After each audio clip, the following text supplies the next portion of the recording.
Amazon Lit as a company, right? Is that your company name, or is this? It is your company name. Yeah, that's our business. How did you come up with Amazon Lit?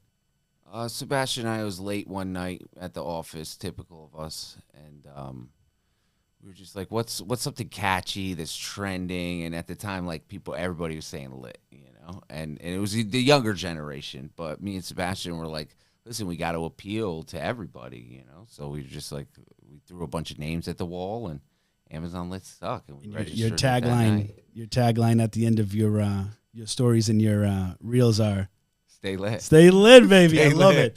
I love it. Stay lit, man. Stay lit. So you guys are Amazon sellers, but more focused in the wholesale industry. Yes, correct. You guys are like pretty big time, man. I mean, you guys have done last year's revenue $62.5 million. Yes. That is crazy. Yeah.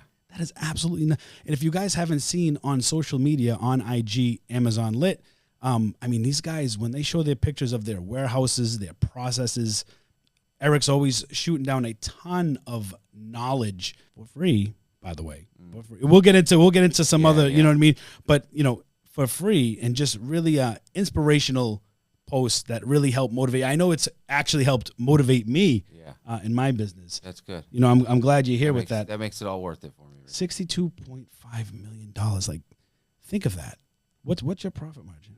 It's like net between 8 and 10%. That is unreal. Yeah. That is unreal for the hustle. You guys have 80K on IG for followers. Yeah. You guys have 10K on YouTube. Yeah, which the YouTube is underrated. We need to get that up.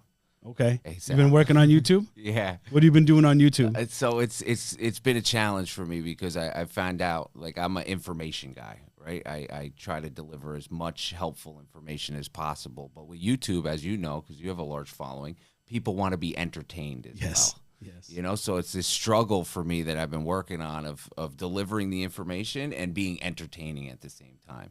So I'm working on it. I'm getting there. I've been doing weekly live YouTubes, which has been cool. They're called Sunday Sessions. So those have been panning out and really growing the following. Yeah, that's awesome. And I know that I've actually been at a few conferences here in Miami the last 2 years with you. And I actually shouted you out on one of my lives on my channel where I was like, people need to be entertained. Yes. It's not, I say it all the time where I feel like there is a lot of good information out there, but people aren't not so much processing, but they're not absorbing it because they're just, it's boring to them. People make it boring. Yeah. And I had said, people like Amazon Lit, who is absolutely not boring, because if you see this man live, he's running up to the stage, he's jumping up on chairs, he's yelling it in the mic, and it's entertaining to watch. You stay focused.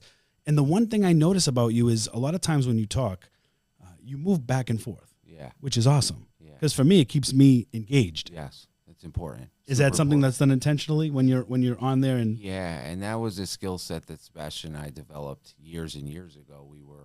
We actually used to travel the Northeast, and when I was young, I wanted to be a rapper. Okay. So that stage presence was all developed in my late teens and early 20s when I would travel with Sebastian and we would perform on all these stages. So at the time I thought I was going to be a rapper. Little did I know it was going to help me be a performer and be a better presenter.